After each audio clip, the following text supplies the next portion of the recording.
Hello बच्चों, कैसे हो आप सब बढ़िया। तो आज हम लोग क्लास 11 का पहला चैप्टर स्टार्ट कर रहे हैं। क्या? Basic concept of chemistry. बड़ा इंपॉर्टेंट चैप्टर है क्योंकि बेसिक कंसेप्ट है, आगे वाले चैप्टर्स में और ज्यादा काम आएंगे। तो अच्छे से ध्यान से इस चैप्टर को हम लोग पढ़ते हैं, इजी वे में पढ़ेंगे, ट्रिक्स के साथ पढ़ेंगे, कॉन्सेप्ट में भी जाएंगे। तो अपने अपनी नोटबुक ओपन कर लो, पहले समझो और उसके बाद क्या करोगे, नोट्स बनाओगे। ठीक है? तो क्या है चैप्टर का नाम? Some basic concepts of chemistry. Basic concepts of chemistry. ठीक है? तो अब छोटी छोटी बातें हैं, एटम क्या होता है, मॉलिक्यूल क्या होता है, कंपाउंड क्या होता है, आई थिंक वो तो आपने 9th या 10th में पढ़ लिया होगा। अब हम थोड़ा सा उससे ऊपर चलते हैं। क्या पढ़ते हैं हम लोग कुछ एक लॉज पढ़ते हैं। क्या पढ़ेंगे? Laws of chemical combination. Laws of chemical combination. ठीक है? अब इस लॉज ऑफ केमिकल कॉम्बिनेशन में जो सबसे पहला लॉ है वो कौन सा है? Law of conservation of mass. Law of conservation of मास। अब बात यह है, रटना नहीं है, जैसे हेडिंग दे रखी है आपको बस उसी को फॉलो करते रहिए। क्या बोला? Law of conservation of mass means during a chemical reaction the total mass is conserved. Means in a chemical reaction a mass is neither created nor be destroyed. ठीक है? या मैं ये बोल दूं, in a chemical reaction the total mass of the reactant is equal to total mass of the product. तो क्या है ये law of conservation of mass? क्या है? The during a chemical reaction, during a chemical reaction the total mass is conserved. Total mass is conserved. या फिर मैं क्या बोल दूं, मास can neither be created nor be destroyed. Mass can neither be created nor be destroyed, but it can be transferred from one form to the another form. बात सही है? अब एक बात और है, क्या है कि total mass of reactants is equal to क्या होगा? total mass of products. तो बड़ा सिंपल सा लॉ है, लॉ ऑफ कंजर्वेशन ऑफ मास। और ये लॉ दिया किसने दिया? ये लेवोजियर ने दिया। किसने दिया? Lavoisier, father of chemistry. Father of chemistry Lavoisier ने दिया। अब बात देखो, एग्जांपल लेते हैं, बिना एग्जांपल के मजा नहीं आएगा। जैसे मान लो एक रिएक्शन है हमारे पास, क्या? H2 प्लस में Cl2 क्या देगा? 2HCl। कौन सा रिएक्शन लिया? H2 प्लस में Cl2 give you 2HCl। Simple. Okay, अब देखो हाइड्रोजन का मास, H2 का मास कितना होगा? 2 ग्राम होगा। और Cl2 का मास कितना होता है? एक सिंगल क्लोरीन का मास कितना होता है? 35.5, जो कि उसका एवरेज एटॉमिक मास है। पढ़ेंगे हम लोग, इस चैप्टर में पढ़ेंगे। उसके बाद तो Cl2 का कितना हो जाएगा? 2 into 35.5 यानी 71 ग्राम। ठीक है? तो ये तो हो गया क्या? रिएक्टेंट्स हो गए। और ये क्या हो गया? प्रोडक्ट हो गया। तो टोटल मास कितना हो गया रिएक्टेंट का? 2 प्लस में 71 कितना हुआ? 73 ग्राम। अब प्रोडक्ट क्या है? HCl। हाइड्रोजन का कितना? 1, क्लोरीन का कितना? 35.5। तो 1 प्लस में 35.5 कितना होगा? 36.5। इनटू में क्या है? 2। इनटू में क्या है? 2 into 1 प्लस में 35.5। तो 36.5 into 2 करोगे तो कितना आएगा? ये आएगा आपका 73 ग्राम। तो आपने देखा रिएक्टेंट का मास भी 73 ग्राम, प्रोडक्ट का मास भी 73 ग्राम। इसका मतलब in a chemical reaction, during a chemical reaction the total mass of the reactant is equal to total mass of product. चलो और एग्जांपल लेते हैं। जैसे मान लो आपको दे दे कैल्शियम कार्बोनेट और इसको हमने क्या कर दिया? हीट कर दिया। कैल्शियम कार्बोनेट को क्या कर दिया? हीट कर दिया। तो क्या बनेगा? CaO प्लस में CO2 क्या बनेगा? कैल्शियम ऑक्साइड प्लस में कार्बन डाइऑक्साइड। अब देखो कैल्शियम का एटॉमिक मास कितना होता है? 40। एटॉमिक नंबर 20 है, एटॉमिक मास कितना है? 40 है। 40 प्लस कार्बन का कितना है? 12। एक ऑक्सीजन का 16 होता है, तो 3 का कितना हो जाएगा? 48। कितना हो जाएगा 48, और किसमें हो गया ग्राम में 48 प्लस में 12 60, 60 प्लस 40 कितना हुआ 100 ग्राम। तो यहां पर देखो ये तो रिएक्टेंट का आ गया 100 ग्राम, प्रोडक्ट में कैल्शियम का 40 और ऑक्सीजन का कितना हुआ 16, तो ये टोटल कितना हो गया आपका 56 हो गया, और कार्बन का 12 और एक ऑक्सीजन का 16, तो दो का कितना हुआ 32, 12 प्लस 32 कितना आएगा 44। अब बताओ 56 प्लस में 44 कितना आएगा भैया आपका, ये टोटल आपके पास आ गया कितना 100 ग्राम, कितना आ गया 100 gram. Means in a chemical reaction the total mass is conserved, means the mass of the reactants is equal to mass of products। तो ये कौन सा लॉ था हमारा, लॉ ऑफ कंजर्वेशन ऑफ मास था, किसने दिया था लेवोसियर ने दिया था, किसने दिया था लेवोसियर ने। कर लोगे कोई इशू नहीं है, ठीक है चलो मिटा दिया जाए।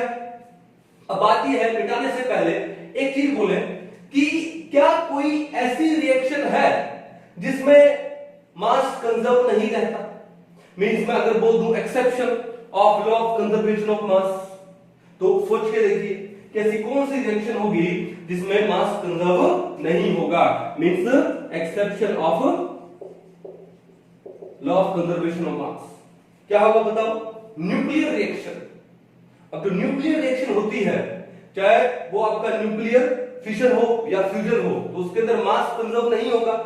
तो न्यूक्लियर रिएक्शन में देखो कि क्या होगा कि जैसे मान लो एक यूरेनियम का न्यूक्लियस है, हैवी न्यूक्लियस है, और उसके ऊपर हमने एक न्यूट्रॉन बम्बार्ड करवाया है, तो यूरेनियम का न्यूक्लियस है हैवी न्यूक्लियस, दो स्मॉल न्यूक्लियस में कन्वर्ट हो जाएगा बेरियम एंड क्रिप्टॉन, और 3 न्यूट्रॉन्स निकलेंगे। अब न्यूट्रॉन का तो मास होता है, और न्यूट्रॉन का मास एक एटम के मास में इंक्लूड किया जाता है, ठीक है। तो वहां पर एक न्यूट्रॉन बम्बार्ड किया तो 3 न्यूट्रॉन निकल गए, इसका मतलब जो प्रोडक्ट का मास बना वो थोड़ा सा कम हो गया ना, इसका मतलब रिएक्टेंट का mass is not equal to the mass of product, तो वहां पे law of conservation of mass fit नहीं बैठा। तो एक्सेप्शन क्या हो गया इसका, न्यूक्लियर रिएक्शंस। क्या हो गया, न्यूक्लियर रिएक्शंस। ये बात बिल्कुल क्लियर है। तो बड़ा सिंपल सा था, law of conservation of mass Lavoisier भाई साहब ने दिया, व्हिच इज कौन है लेवोसियर, फादर ऑफ केमिस्ट्री, और उन्होंने क्या बोला, during a chemical reaction the total mass is conserved. Clear है, मिटा दिया जाए, ठीक है। साथ साथ में इसको नोट करते रहा करो, पॉज कर लेना जब नोट करो तो। अब देखो नेक्स्ट क्या है हमारे पास, second law, law of definite proportion. क्या है सेकंड लॉ, ये क्या है, law of definite, law of definite proportions, या फिर इसको हम लोग क्या बोलते हैं, डेफिनेट का मतलब क्या हुआ, कांस्टेंट। मैं इसको डेफिनेट बोलूं, या फिर मैं इसको बोलूं क्या, कांस्टेंट बोलूं, या फिर मैं इसको क्या बोलूं, फिक्स्ड बोलूं, एक ही बात है। लॉ ऑफ डेफिनेट प्रोपोर्शन हो, या लॉ ऑफ कांस्टेंट प्रोपोर्शन हो, या लॉ ऑफ फिक्स्ड प्रोपोर्शन हो, एक ही बात है, ठीक है। तो अब ये लॉ क्या बोलता है, डेफिनेट प्रोपोर्शन का मतलब क्या है, डेफिनेट प्रोपोर्शन का मतलब ये है कि अगर आपके पास कोई कंपाउंड है, जैसे मान लो मैं एग्जांपल लेते हैं, एग्जांपल से बहुत बढ़िया समझ आता। मान लो कि वाटर ले लिया हमने, H2O, क्या ले लिया, वाटर। अब वाटर चाहे मैं हमारे घर का लूं, चाहे आप अपने घर का पानी लो, या फिर गंगा का पानी लो, गंगा जल, या अमेरिका का वाटर ले लो, या चाइना का वाटर ले लो, या सी वाटर ले लो, या जो गंदे नाले का पानी ले लो, तो उस सभी में, इन सभी में जो हाइड्रोजन एंड ऑक्सीजन है, हाइड्रोजन एंड ऑक्सीजन है, उनका जो फॉर्मूला है वो क्या होगा, H2O होगा। क्या फॉर्मूला होगा वाटर का, हमेशा H2O, चाहे कहीं का भी पानी हो, चाहे वो बारिश का पानी हो। और उस वाटर में जो एलिमेंट्स है हाइड्रोजन एंड ऑक्सीजन, उनका एक फिक्स्ड रेशियो होता है बाय मास, उनका क्या होता है, एक फिक्स्ड रेशियो होता है बाय मास, याद रखना इसको। जैसे H2O में हाइड्रोजन का मास कितना हो गया 2, और ऑक्सीजन का कितना हो गया 16, तो सिंपल रेशियो कितना हो गया 1:8। अब बात यह है कि पानी चाहे मेरे घर का हो, चाहे आपके घर का हो, चाहे अमेरिका का हो, ठीक है, चाहे चाइना का हो, आजकल चाइना वाला थोड़ा ज्यादा चल रहा है, चाहे चाइना का हो या फिर कहां का हो, बारिश का हो, चाहे गंगा जल हो, चाहे गंदे नाले का पानी हो, उसमें फॉर्मूला हमेशा H2O होगा, कभी H4O नहीं हो जाएगा, H5O नहीं हो जाएगा, HO नहीं हो जाएगा, हमेशा H2O फॉर्मूला होगा। यानी जो एलिमेंट्स हैं they combine with a fixed ratio by mass. Fixed ratio यानी कांस्टेंट रेशियो यानी डेफिनेट रेशियो बाय मास, तभी इसको हम लोग क्या बोलते हैं, लॉ ऑफ डेफिनेट प्रोपोर्शन बोलते हैं। क्या बोलते हैं, लॉ ऑफ डेफिनेट प्रोपोर्शन। और एग्जांपल लेते हैं, दूसरा एग्जांपल क्या ले, जैसे मान लो कि हम सभी लोग क्या इनहेल करते हैं, O2, और क्या एक्सहेल करते हैं, CO2। ठीक है, एग्जांपल ले लिया मैंने CO2।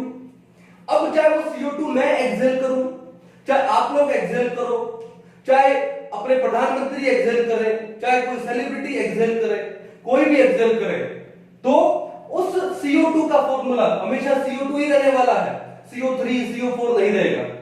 और उस CO2 में ये जो दो एलिमेंट्स है carbon and oxygen, they always combined with a fixed ratio by mass, with a constant ratio by mass, with a definite ratio by mass. तो कार्बन का मास कितना होगा 12, एक ऑक्सीजन का 16, दो का कितना हो गया 32। 4 से अगर मैं डिवाइड करूं तो कितना आएगा 3:8।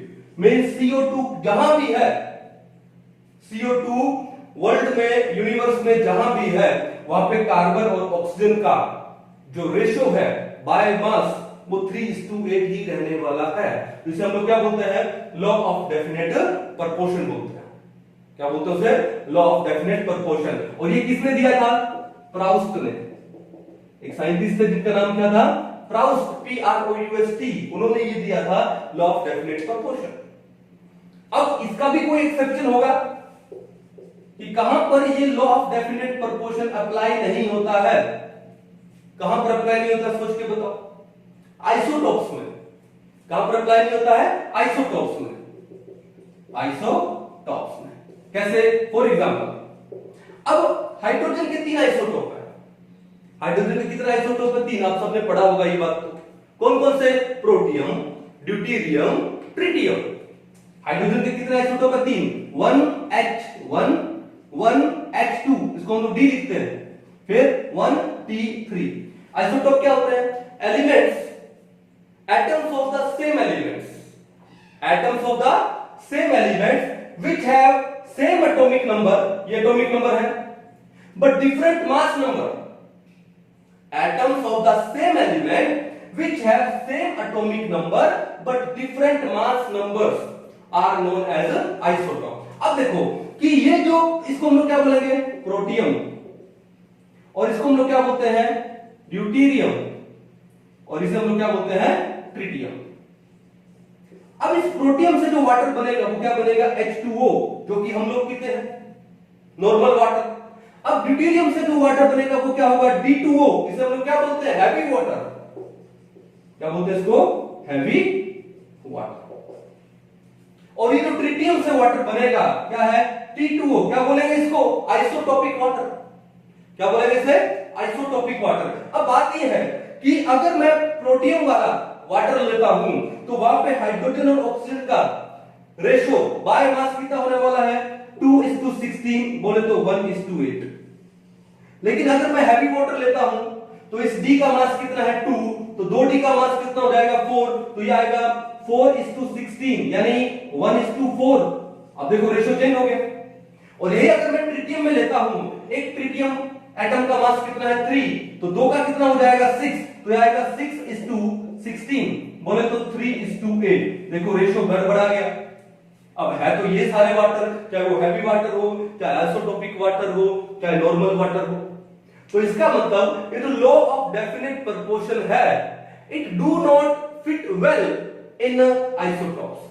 तो आइसोटॉप्स में ये काम नहीं करता। कहानी समझ जाओगे, कोई इशू नहीं है। किसने दिया था ये, प्राउस्ट ने दिया था। किसने दिया था, प्राउस्ट ने। कर लोगे, चलिए उतार लीजिए इसको, फिर आगे चलते हैं। देन अब आगे आते हैं नंबर 3 पे। थर्ड जो लॉ है उसको क्या बोलेंगे, लॉ ऑफ मल्टीपल प्रोपोर्शंस। किसने दिया था, डाल्टन ने, डाल्टन भाई साहब ने दिया था। क्या दिया था, law of multiple proportion, law of multiple proportions किसने दिया? हमारे डेल्टन भाई साहब ने दिया। अब मैं आपको एक बात बता दूं कि I am a kind of guy जिसको साइंटिस्ट के नाम याद नहीं रहते हैं, रटा नहीं जाता भाई, ठीक है? ये किसने दिया, क्या दिया, बस होता ना कि जैसे मैं मेरा ऑनेस्टली बताऊं, मुझे मेरे पूरे रिलेटिव्स के नाम नहीं पता, ठीक है? बहुत सारे रिलेटिव्स हमारे 100, 150, लेकिन सबके मैं नाम नहीं जानता क्योंकि नाम याद नहीं रहते भाई। लेकिन यहां पर मेरे को नाम याद रहेगा। लॉ ऑफ कंजर्वेशन ऑफ मास किसने दिया? लेवोजियर ने दिया। लॉ ऑफ डेफिनेट प्रोपोर्शन किसने दिया? प्राउस ने दिया। लॉ ऑफ मल्टीपल प्रोपोर्शन किसने दिया? डेल्टन ने दिया। इसके बाद पढ़ने वाले हैं क्या? लॉ ऑफ रेसिप्रोकल प्रोपोर्शन किसने दिया? रिक्टर ने दिया। अब माइंड में आता है कि सर ये नाम कैसे याद रह गए? तो एक छोटा सा ट्रिक बताते हैं। क्या बताते हैं? ट्रिक बताते हैं, क्योंकि नाम को याद रखने में क्या कॉन्सेप्ट, नाम को याद रखना भाई, डेल्टन ने दिया तो दिया भाई, इसमें कोई कॉन्सेप्ट तो नहीं है, तो नाम कैसे याद करें? हालांकि एग्जाम पॉइंट ऑफ व्यू से इंपॉर्टेंट नहीं है, लेकिन अगर याद हो जाते तो द बेस्ट है, ठीक है ना? तो कैसे याद है देखो, तो मैं राजस्थान से बिलोंग करता हूं और मेरा जो स्कूलिंग वगैरह सब हुआ है सब हरियाणा में हुआ है, ठीक है? मैं बोल सकता हूं वन ऑफ द बेस्ट हुआ है, ठीक है? तो हरियाणा में कोई लड़का होता है तो उसको हम लोग क्या बोलते हैं? छोरा, ए छोरे, ठीक है? क्या बोलते हैं? छोरा। तो छोरा का पहला वर्ड, मैं मेरे बारे में बात कर रहा हूं, आई एम हरियाणवी छोरा, सी आई एम हरियाणवी छोरा। तो छोरा को हिंदी में क्या बोलेंगे? लड़का। क्या बोलेंगे? लड़का। अब राजस्थान में हूं, अब राजस्थान में तो छोरा नहीं बोलते, राजस्थान में तो लड़का हो जाएगा, तो छोरा बिकम्स लड़का, एल, छोरा बिकम्स लड़का, L. My name is Deepak Sharma, Deepak, DWPAK, तो क्या हो जाएगा? छोरा बिकम्स लड़का, कौन? दीपक, DWPAK, DWPAK। अब लाइफ में क्या बनना चाहते हो? ठीक है, लाइफ में बहुत कुछ बनना है, एक अच्छा मेंटर बनना है, कोशिश जारी है, उसके बाद और कुछ करना, बिजनेस भी करना है, यानी किसी अच्छी कंपनी में MD भी बनना है। क्या बनना है? MD, MD। हरियाणवी छोरा बिकम्स लड़का, who? Deepak, DWPAK, and wants to become an MD, simple, clear है? अब देखो C का मतलब क्या है? Conservation of mass, C means conservation, conservation of मास। और L का मतलब क्या हो गया? Lavoisier, Lavoisier father of chemistry. फिर D का मतलब क्या हो गया? Definite proportion, definite proportions. और P का मतलब क्या हो गया यहाँ पे? प्राउस्ट, P का मतलब क्या हो गया? प्राउस्ट। और M का मतलब क्या हो गया? Multiple proportions, multiple proportion. और D का मतलब क्या हो गया? डेल्टन। कितना इजी याद करना, तभी याद रहता है। अब उसके बाद, इसके बाद क्या पढ़ने वाले हैं? R, R का मतलब क्या है? रेसिप्रोकल प्रोपोर्शंस पढ़ने वाले हैं, reciprocal proportions, law of reciprocal proportions. अब रेसिप्रोकल प्रोपोर्शन कहां से? R से स्टार्ट होता है, तो इनकी जो साइंटिस्ट है वो भी कहां से होते हैं? R। R बोले तो रिक्टर, R बोले तो रिक्टर। कितना इजी है, साइंटिस्ट के नेम याद रखना, कर पाओगे, कोई इशू नहीं है। चले आगे, चलो। तो अब जैसे एक एग्जांपल और देता हूं कि इलेक्ट्रॉन का डिस्कवरी किसने किया, प्रोटॉन का किसने किया, न्यूट्रॉन का किसने किया, ये भी याद रखने का एक सिंपल सा ट्रिक दे देता हूं। कैसे ट्रिक दूं? देखो ध्यान से, कि एक स्टोरी बता देता हूं आपको कि जब हम लोग क्लास 10 में थे, बोर्ड के एग्जाम थे हमारे, तो क्या होता था कि कुछ लोग होते हैं ना जिनको किसी चीज को याद करना तो वो लिख लिख के याद करते हैं, तो I was one of them. हम लोग लिख लिख के याद करते थे ताकि वो कॉन्सेप्ट अच्छे से क्लियर हो जाए। अब जब आप लिख लिख के याद करोगे किसी चीज को, तो क्या होगा? नोटबुक काफी भरेगी, नोटबुक तो भरेगी भरेगी, आपके जो पेन है, पेन वो बहुत खाली होंगे, ठीक है? तो आपके पेन लगेंगे। तो हमारे टाइम में एक पेन बड़ा फेमस होता था, कौन सा? एक तो रेनॉल्ड्स वाले, जिसका वो रेनॉल्ड्स वाला वो हटा के हम लोग इंडिया बना देते थे। और एक क्या होता था? रोटोमैक, एक कंपनी आती है रोटोमैक, शॉर्ट में उसको RTC लिखते हैं। तो मैंने बहुत सारे रोटोमैक के पेन क्या किए? खाली किए चला चला के। तो एक छोटा सा ट्रिक बन गया क्या, पेन, पेन कौन सा यूज किया, PEN, पेन कौन सा यूज किया, RTC, पेन कौन सा यूज किया, RTC। अब P for proton, E for electron, N for neutron. P for proton, E for electron, N for neutron. तो प्रोटॉन का डिस्कवरी किसने किया, R बोले तो रदरफोर्ड, R बोले तो रदरफोर्ड। और रदरफोर्ड ने एक डिस्कवरी और भी किया, किसका, न्यूक्लियस का। अल्फा रे स्कैटरिंग एक्सपेरिमेंट आपने क्लास 9 या 10 में पढ़ा होगा, उससे किसका डिस्कवरी होता है, न्यूक्लियस का डिस्कवरी होता है। ये एटॉमिक स्ट्रक्चर वाले चैप्टर में आएगा नेक्स्ट में। तो फिर E फॉर इलेक्ट्रॉन, तो T का मतलब क्या है, थॉमसन, जेजे थॉमसन। तो थॉमसन ने किसका डिस्कवरी किया, इलेक्ट्रॉन का। और डिस्कवरी करते ही उसने अपना मॉडल प्रेजेंट किया था, कौन सा, plum pudding model, watermelon model, ठीक है ना। चलो N फॉर न्यूट्रॉन, और न्यूट्रॉन का डिस्कवरी किया किसने, चैडविक, जेम्स चैडविक। किसने किया, चैडविक ने किया। तो कितना सिंपल है याद रखना है, कितना सिंपल है याद रखना साइंटिस्ट का नेम। हालांकि कंपटीशन में आपसे साइंटिस्ट के नेम कोई नहीं पूछेंगे, but for our kind knowledge we must know, ठीक है। कहानी समझ आ गई, कोई इशू नहीं है। तो अभी हम लोग क्या पढ़े, लॉ ऑफ डेफिनेट प्रोपोर्शन पढ़ते हैं। किसने दिया था, डेल्टन भाई साहब ने दिया था, ये लॉ ऑफ मल्टीपल प्रोपोर्शन। अब बात यह है कि एक चीज याद रखना, कंपटीशन में डेफिनेशन नहीं आती, कंपटीशन में एप्लीकेशन आता है। एप्लीकेशन का मतलब कि कहां कहां अप्लाई हो रहा है, कि व्हाट आर द एग्जांपल्स। तो मैं एप्लीकेशन में ज्यादा बिलीव करता हूं। अब लॉ ऑफ मल्टीपल प्रोपोर्शन में आपको एग्जांपल देके समझाता हूं। एग्जांपल लेते हैं, जैसे मान लो कि जो कार्बन है वो ऑक्सीजन के साथ में कितने टाइप के कंपाउंड फॉर्म कर सकता है। जैसे सिर्फ कार्बन ऑक्सीजन के साथ में एक तो बना सकता है CO, एक बना देगा क्या, CO2, एक बना देगा क्या, C3O2। ये कुछ कंपाउंड फॉर्म किए जिसमें सिर्फ कार्बन एंड ऑक्सीजन है और कोई नहीं है। क्या बोलते हैं इसको, कार्बन मोनोऑक्साइड। क्या है ये, कार्बन मोनोऑक्साइड, सब जानते हो। ये क्या है, कार्बन डाइऑक्साइड, ये भी सब जानते हो, क्यों, हर सेकंड एक्सहेल कर रहे हो कार्बन डाइऑक्साइड। और ये क्या है, इसको बोलते हैं कार्बन सब ऑक्साइड। क्या बोलते हैं इसको, कार्बन सब ऑक्साइड। कार्बन सब ऑक्साइड का मैं स्ट्रक्चर बता देता हूं, ठीक है। क्या हो जाएगा, C double bond C double bond C double bond O double bond O, carbon सब ऑक्साइड है। करेक्ट, क्लियर है। तो ये कार्बन सब ऑक्साइड का फॉर्मूला है C3O2। अब इनमें सिर्फ कार्बन एंड ऑक्सीजन है। अब बात ये देखो कि जो कार्बन और ऑक्सीजन जिस रेशो में कंबाइन हुए हैं बाय मास, वो क्या है, वो क्या होगा, देखो यहां पे कार्बन कितना 12 और ऑक्सीजन कितना 60। कार्बन कितना 12, ऑक्सीजन कितना 32। अब कार्बन कितना हो गया 36 हो गया, ऑक्सीजन कितना हो गया 32। तो लॉ ऑफ मल्टीपल प्रोपोर्शन क्या बोलता है कि जब दो या दो से ज्यादा एलिमेंट्स आपस में कंबाइन होते हैं और फॉर्म करते हैं दो या दो से ज्यादा टाइप के कंपाउंड्स, तो वो कंबाइन होते हैं किसमें, किसमें, मासेस में कंबाइन होते हैं, ठीक है। और वो मासेस में कंबाइन होंगे, वो क्या होगा, मल्टीपल में होगा।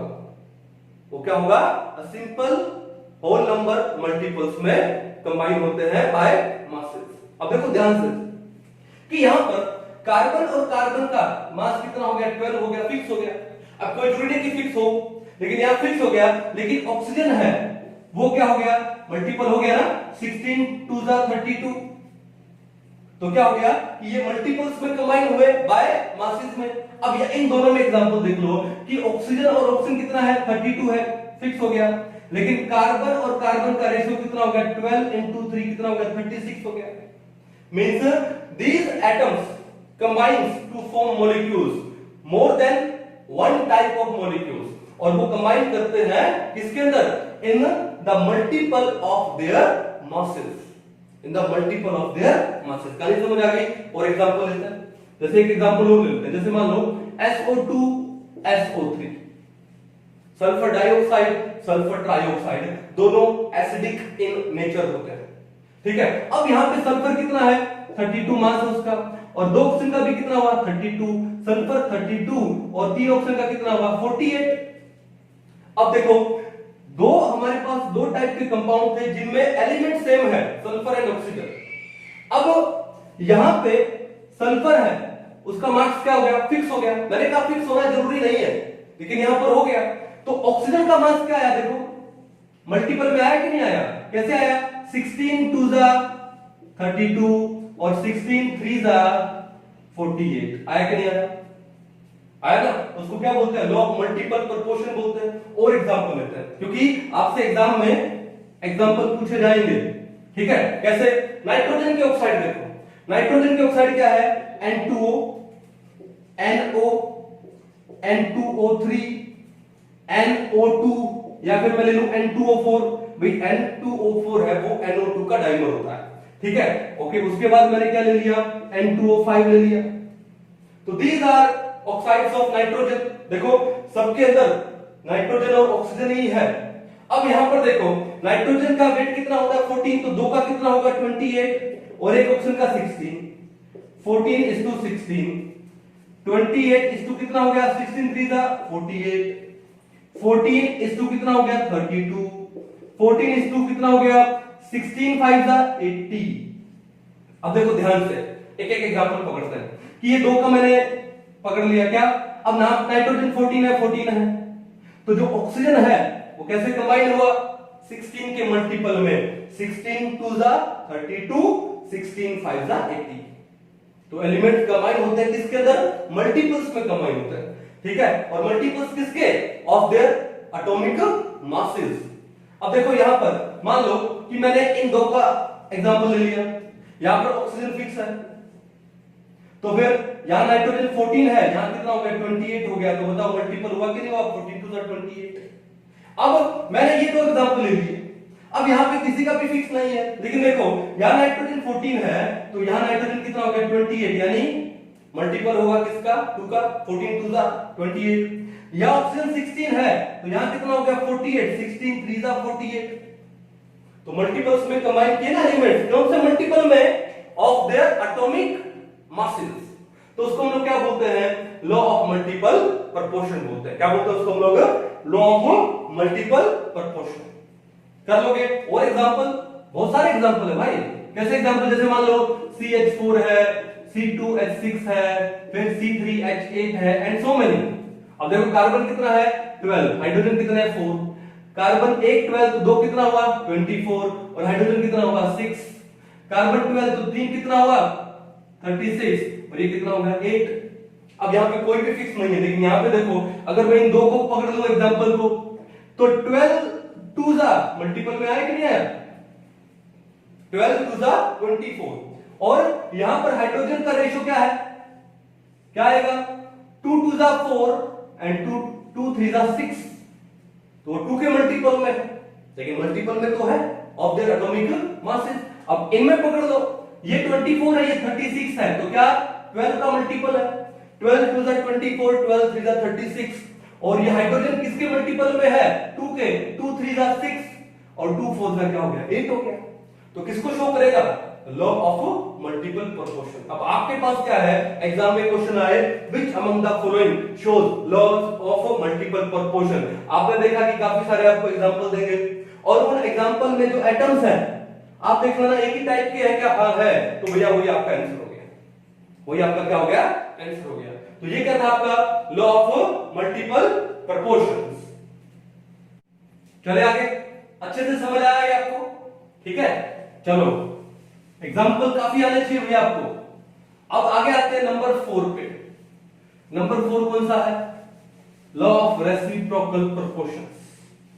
मैं आपको एक सिंपल बात बोल दूं कि ये जो लॉ ऑफ रेसिप्रोकल प्रोपोर्शन है किसने दिया था रिक्टर ने, हमने पढ़ा, लेकिन उसकी डेफिनेशन मुझे आज तक याद नहीं हुई। जो चीज रटनी पड़े तो उसको फायदा नहीं है करने का, ठीक है। तो कंपटीशन में क्या आता है, क्या आता है, एप्लीकेशन आती है। तो इस लॉ ऑफ रेसिप्रोकल प्रोपोर्शन को मैं आपको सबसे सिंपलेस्ट वे में समझाता हूं ये क्या होता है, ठीक है। तो क्या है number 4, law of reciprocal proportions. Proportions. किसने दिया था? रिक्टर भाई साहब ने दिया था।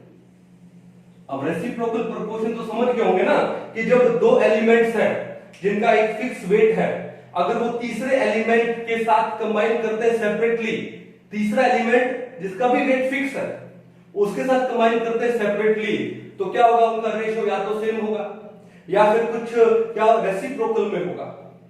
ठीक है, कंफ्यूजिंग लगा ना आपको? एग्जांपल देता हूं, एग्जांपल देता हूं।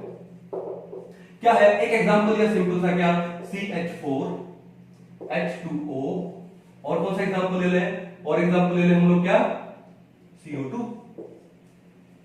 ठीक है, हमेशा जब भी आपको लॉ ऑफ रेसिप्रोकल प्रोपोर्शन देगा तो 3 फॉर्मूला तो जरूर देगा। आपको कैसे डिटेक्ट करना है कि ये law of reciprocal proportion show करेंगे या नहीं, ध्यान से देखो। 3 एग्जांपल दिए उन्होंने, अब 3 में दो के पेयर बना लो। पहले मैंने इसके पेयर बना लिए, फिर इसके पेयर बना लिए, फिर बाद में इसका और इसका पेयर बना लिया। कहानी समझ लो? 3 में दो के पेयर बना लो। अब दो के जो पेयर बनाओगे तो भैया ध्यान रखना उनके अंदर कोई एक एलिमेंट कॉमन होगा, सेम होगा। अब जैसे CH4 और H2O में कौन सा एलिमेंट सेम है? हाइड्रोजन सेम है। क्या उसका नंबर कितना भी हो, कोई एक एलिमेंट सेम होगा, और जो एलिमेंट सेम होता है वो रिपीट नहीं होता है। अब इन दो में देखो, इन दो में कौन सा एलिमेंट सेम है? ऑक्सीजन, ऑक्सीजन ये सेम है। इन दो में कौन सा एलिमेंट सेम है? Carbon, carbon. तो आंख बंद करके बोल देना क्या है कि ये law of reciprocal proportion show करेंगे। मैं दोबारा से बता देता हूं, एक नया एग्जांपल देखिए, एक एग्जांपल और ले लेते हैं। कैसे ले? जैसे मान लो क्या लिया हमने, एक तो ले लिया PH3, एक ले लिया क्या P2O5, और एक हमने क्या ले लिया H2। कि ये जो हमने एग्जांपल लिए, क्या ये law of reciprocal proportion show करेंगे? तो मैंने आपको सिंपल सा मेथड क्या बताया कि 3 एग्जांपल देगा, दो के क्या बना लो, सेट बना लो। ठीक है, अब बना करके देखो कोई एक एलिमेंट, क्या उसका नंबर कितना भी हो, कॉमन होना चाहिए। अब PH3 और P2O5 में कॉमन क्या है? अंडरलाइन कराऊं मैं, फास्फोरस कॉमन है, सही जा रहा है, और जो कॉमन है वो रिपीट नहीं होना चाहिए।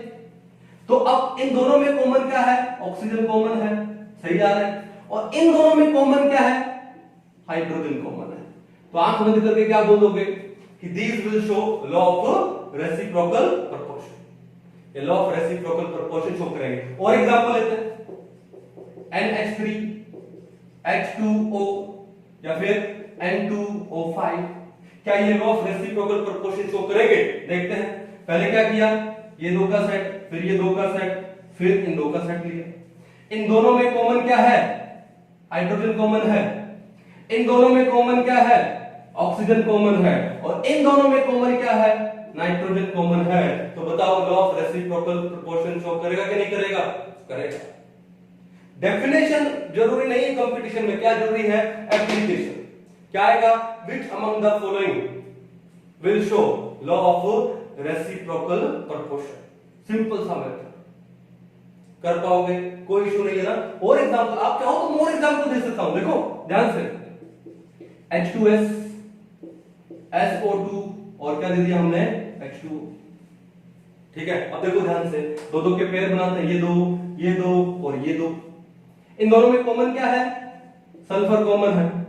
इन दोनों में कॉमन क्या है? ऑक्सीजन कॉमन है। और इन दोनों में कॉमन क्या है? हाइड्रोजन कॉमन है। क्या शो करेगा? Law of reciprocal proportion show करेगा। ठीक है, आपका जो क्वेश्चन है जो बहुत टफ होने वाला था वो 2 सेकंड के अंदर हो गया। ठीक है, इजी है, कोई दिक्कत नहीं है। तो ये क्या आपका law of reciprocal proportion and it was given bye Richter. It was given bye Richter. Definition आपकी बुक में दी होगी, आराम से पढ़ लीजिएगा इसको। लेकिन एप्लीकेशन मैंने आपको बता दिया और बड़ा सिंपल वे का एप्लीकेशन। चलिए, कितने लॉज हो गए हमारे पास? 4 लॉज हो गए। कितने हो गए? 4। ठीक है, अब उसके बाद नेक्स्ट लॉ पे आते हैं। ठीक है, नेक्स्ट लॉ को क्या बोलते हैं? Law of gaseous volume. क्या है? Law of gaseous volume.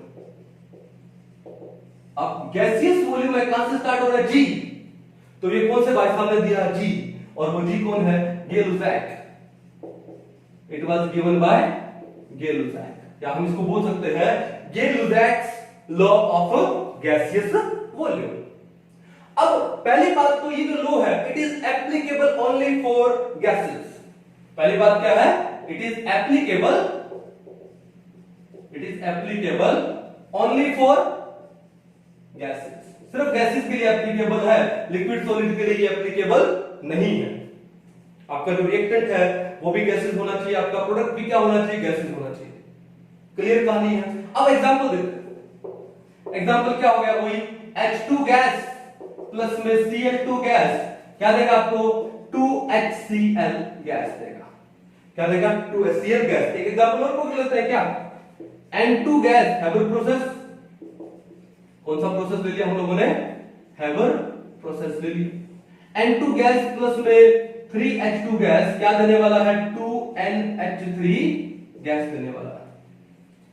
और एग्जांपल ले सकते हैं भाई, क्या दिक्कत है, ये देखो एग्जांपल की कमी नहीं है। H2 गैस प्लस में O2 gas will give you 2SO3 gas, यहां पे 2 लगा दो।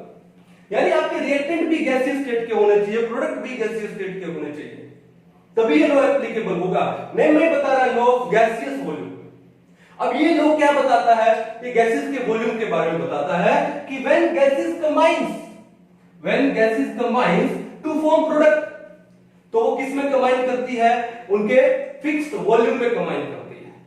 Then they combine in their fixed volume. जैसे ये H2 है, आगे कोई कोफिशिएंट है नहीं है, नहीं है तो क्या लिखेंगे, 1 वॉल्यूम, क्या लिखेंगे, 1 वॉल्यूम। Cl2 है, आगे कोई कोफिशिएंट है नहीं है तो क्या लिखेंगे, 1 वॉल्यूम। और ये कंबाइन होके HCl गैस बना रही है, आगे क्या कोफिशिएंट है, 2, तो क्या लिखेंगे, 2 वॉल्यूम। तो कभी भी H2 और Cl2 कंबाइन करके HCl गैस देगी ना, तो वे 1:1:2 रेशो में, किसके, वॉल्यूम के रेशो में कंबाइन करेगी हमेशा। When gases combines to form product, then they combine in a fixed ratio by their volume. They combine in the fixed ratio by their volume. They do not combine in the fixed ratio by their mass. मास नहीं आएगा भैया, यहां पे गलत हो जाएगा। किसमें combine करता है, फिक्स्ड रेशियो बाय वॉल्यूम। ठीक है, अब बाय वॉल्यूम भी लिख सकते हो, और उस वॉल्यूम को मैं एक्सप्रेस कर दो किसमें, मोल्स में या फिर मॉलिक्यूल्स में। तो 1 वॉल्यूम है, मैं लिख दूंगा क्या, 1 मोल, या फिर ये क्या हो जाएगा, 2 मोल, इसमें लिख सकता हूं। या फिर 1 मॉलिक्यूल, ये क्या हो जाएगा, 2 मॉलिक्यूल्स, क्या हो जाएगा, 2 मॉलिक्यूल्स।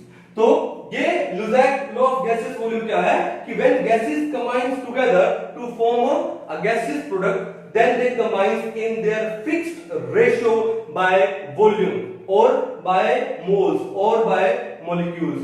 यहां पर मास नहीं आएगा, ध्यान रखना, ठीक है। अब यहां पर आ जाओ, SO2 पे आ जाओ, तो SO2 क्या है, कोफिशिएंट क्या है, 2, तो ये क्या हो गया, 2 वॉल्यूम।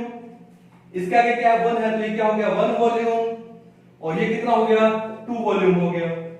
तो कभी भी SO2 और O2 है, कंबाइन करके SO3 बनाएंगे, then they will combine in the ratio of 2:1:2, किसमें, by volume। ठीक है, अब यहां पर आ जाते हैं, क्या है, 1 वॉल्यूम, ये कितना हो गया, 3 वॉल्यूम, और ये कितना हो गया, 2 वॉल्यूम। तो कभी भी नाइट्रोजन और हाइड्रोजन है, वो कंबाइन करेंगे, क्या बनाएंगे, अमोनिया बनाएंगे, then they will combine in the fixed ratio by volume 1:3:2। और वॉल्यूम की जगह मैं यहां पर मोल लिख सकता हूं, चलेगा। मोल की जगह मैं मॉलिक्यूल लिख सकता हूं, चलेगा। बट यहां पर मास को नहीं लिख सकता हूं, गलत हो जाएगा। तो इसको हम लोग क्या बोलते हैं, law of gaseous volume, and it was given by गे-लुसाक।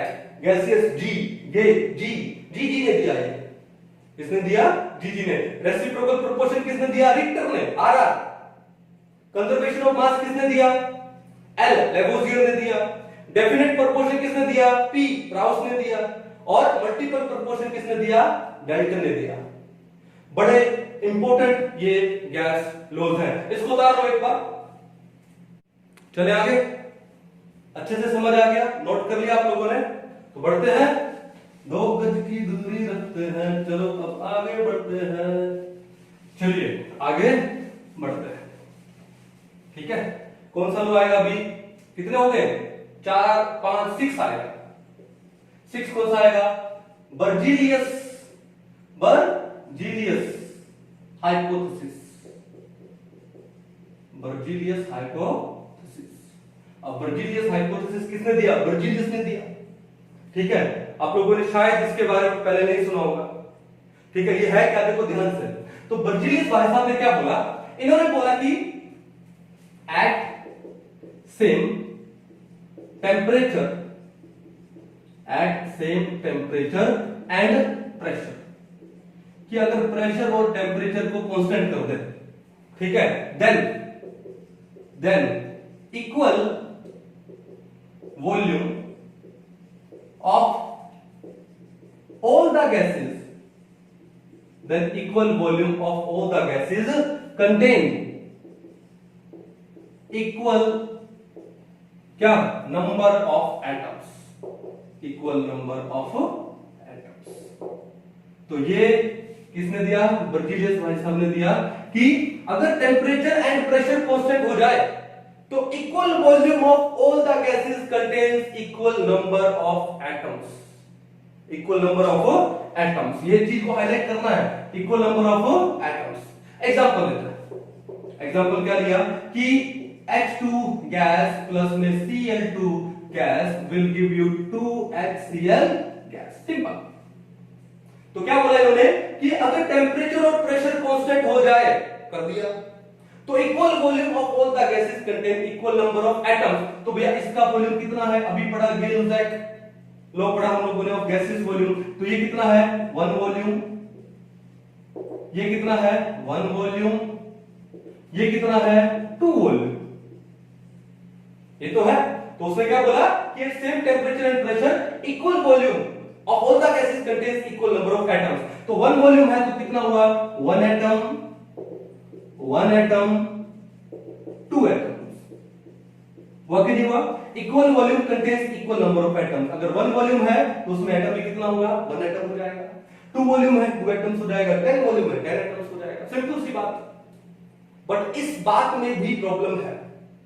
अगर मैं एक सिंपल होल नंबर रेशियो ले लेता कि भैया अब ये वैसे ही देखा जाती है तो होल नंबर रेशियो 1:1:2, लेकिन ये 2 की जगह अगर मैं 1 लूं तो यानी मैं इस सबको डिवाइड कर दूं किससे 2 से, तो ये क्या हो जाएगा, इस 2 को 2 से डिवाइड करोगे ये आएगा क्या 1 एटम, जच रहा है, कोई दिक्कत नहीं।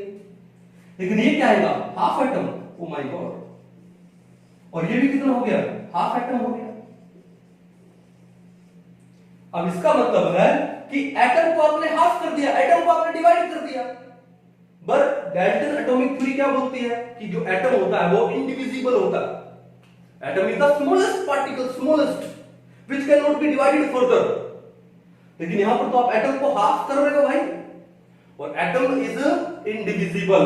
तो ये हाइपोथेसिस यहीं पर क्या हो गया, फेल हो गया। ठीक है, बर्जीलियस की एक छोटी सी गलती ने उसके इस हाइपोथेसिस को फेल कर दिया, और वो छोटी सी गलती क्या थी, एटम्स। क्या थी, एटम्स। अब एक की गलती का फायदा दूसरा उठाता, ठीक है। तो जैसे ही गलती हुई उसके बाद नेक्स्ट साइंटिस्ट आए, कौन आए हमारे, एवोगैड्रो भाई साहब, नाम तो सुना ही होगा। तो क्या दिया उन्होंने, एवोगैड्रोस हाइपोथेसिस दिया उन्होंने कुछ नहीं किया भाई, उन्होंने इस एटम को चेंज कर दिया, रिप्लेस कर दिया किसके, मॉलिक्यूल्स में। तो उन्होंने क्या बोला कि at same temperature and pressure, at same temperature and pressure, क्या बोला फिर आगे, equal volume of all the gases contains equal number of क्या, molecules, equal number of molecules. अब मॉलिक्यूल्स को बाद में हम नंबर ऑफ मोल में भी कन्वर्ट कर सकते हैं, एवोगैड्रो नंबर से डिवाइड करके। आपका एक चैप्टर आएगा कौन सा, गैसियस स्टेट, और गैसियस स्टेट में सबसे पहले पढ़ेंगे एवोगैड्रो लो, ठीक है, तो यहीं से समझ लो क्या बोला, at same temperature and pressure equal volume of all the gases contains equal number of molecules. Berzelius ने जो एटम बोला जिसकी वजह से वो फेल हो गया, एवोगैड्रो ने उस एटम को रिप्लेस कर दिया किससे, मॉलिक्यूल से। किससे, मॉलिक्यूल से। अब मैं एक बार ऊपर लिख रहा हूं, यहां पे देखो, यहां पे कैसे, इसी को उन्होंने क्या बोला, देखो H2 गैस प्लस में Cl2 gas will give you what, 2HCl gas. ठीक है, तो ये क्या हो गया आपका 1 वॉल्यूम, ये क्या हो गया 1 वॉल्यूम, ये क्या हो गया 2 वॉल्यूम। तो equal volume contains equal number of molecules, तो ये क्या हो गया 1 मॉलिक्यूल, ये क्या हो गया 1 मॉलिक्यूल, और ये क्या हो गया 2 मॉलिक्यूल्स। अब ये 2 अच्छा नहीं लग रहा है, डिवाइड कर दे इसको, तो क्या हो जाएगा 2 को 2 से डिवाइड कर दिया तो ये कितना आ जाएगा 1 मॉलिक्यूल बच रहा है। इस 1 को 2 से डिवाइड करें तो कितना आएगा हाफ मॉलिक्यूल, ये भी कितना हो जाएगा हाफ मॉलिक्यूल। इसका मतलब आप मॉलिक्यूल को हाफ कर रहे हो, लेकिन ये बात तो सही है, ए मॉलिक्यूल इज डिविजिबल, आप मॉलिक्यूल को डिवाइड कर सकते हो इनटू एटम्स में, आयंस में डिवाइड कर सकते हो। इसका मतलब ये बिल्कुल सही है, ए मॉलिक्यूल इज डिविजिबल। तो ये जो एवोगैड्रो भाई साहब का जो हाइपोथेसिस था एकदम परफेक्ट बैठ गया, एकदम क्या बैठ गया, परफेक्ट बैठ गया, और उनकी निकल पड़ी। और बर्जीलियस की एक छोटी सी गलती ने उसका नाम ही खराब कर दिया। आपने बर्जीलियस का नाम कहीं और नहीं सुना होगा शायद। चलो, तो एवोगैड्रो हाइपोथेसिस है, इसके बाद हम लोग क्या पढ़ने वाले हैं, एप्लीकेशन पढ़ने वाले हैं। किसकी, एवोगैड्रो हाइपोथेसिस की। क्या पढ़ने वाले हैं, कुछ एक एप्लीकेशन, बड़ी इंपॉर्टेंट एप्लीकेशन। तो क्या लिख रहा हूं यहां पर, एप्लीकेशंस ऑफ एवोगैड्रोस हाइपोथेसिस। बड़ी इंपॉर्टेंट एप्लीकेशन है ये, एप्लीकेशंस ऑफ एवोगैड्रोस हाइपोथेसिस। ठीक है, एक एक करके अच्छे से डिटेल में हम लोग समझते हैं। तो जो पहला एप्लीकेशन है एवोगैड्रोस हाइपोथेसिस का, वो कौन सा है, एटॉमिसिटी। कौन सा है, एटॉमिसिटी ऑफ ए गैस। अब बात यह है कि कोई भी मॉलिक्यूल हमको दिया हो तो उस मॉलिक्यूल में जो टोटल नंबर ऑफ एटम्स होते हैं वो क्या होता है, उसका एटॉमिसिटी होता है। किसी मॉलिक्यूल में जो टोटल नंबर ऑफ एटम्स होते हैं वो क्या होता है, उसका एटॉमिसिटी। जैसे हमने एवोगैड्रो हाइपोथेसिस में पढ़ा था ना, हाफ मॉलिक्यूल इज डिविजिबल। तो molecule is divisible into atoms और आयंस। तो एक मॉलिक्यूल में जो टोटल नंबर ऑफ एटम्स होंगे that is known as the atomicity of the molecule. ठीक है, अब देखो ध्यान से, क्या ये total number of atoms in a molecule, बड़ा ही बेसिक सी बात बता रहा हूं आपको मैं, इन ए मॉलिक्यूल। फॉर एग्जांपल, कुछ एक एग्जांपल ले लेते हैं। ठीक है, तो यहां पे मॉलिक्यूल का एग्जांपल ले लेते हैं और यहां उसकी क्या ले लेते हैं हम लोग, एटॉमिसिटी ले लेते हैं। ठीक है, जैसे मान लो आपको एक एग्जांपल दे रखा है, जैसे CO2 गैस ले लो। ये जो कार्बन डाइऑक्साइड गैस का एक मॉलिक्यूल है, इस एक मॉलिक्यूल में आपको कितने एटम दिखाई दे रहे हैं, एक कार्बन का एटम दिखाई दे रहा है और 2 ऑक्सीजन के एटम दिखाई दे रहे हैं। तो टोटल नंबर ऑफ एटम्स कितने हो गए, 3 हो गया। तो CO2 का जो एटॉमिसिटी है वो कितना हो गया, 3 हो गया, सिंपल। सिमिलरली मान लो आपको दे दे मीथेन CH4, तो एक कार्बन एटम और 4 हाइड्रोजन एटम, टोटल कितना हो गए 5। तो एटॉमिसिटी कितना हो गया 5। मान लो आपको बोल दिया इन्होंने क्या, SO3 सल्फर ट्राइऑक्साइड गैस, एक सल्फर 3 ऑक्सीजन, टोटल कितने हुए 4, एटॉमिसिटी हो गया 4। मान लो इसने आपको दे दिया क्या, CH3COOH, क्या नाम है इसका, एसिटिक एसिड। अब एसिटिक एसिड में टोटल नंबर ऑफ एटम कितने हुए, 1 और 3 4 5 6 7 8, तो टोटल कितने हुए 8 एटम्स हुए। एटॉमिसिटी कितना हो गया, 8 हो गया। सिमिलरली मान लो आपको गैस दे दे, कौन सा, SO2 दे दे, मान लो SO2 का एटॉमिसिटी कितना हुआ, 1 और 2 3 हो गया, एंड सो ऑन।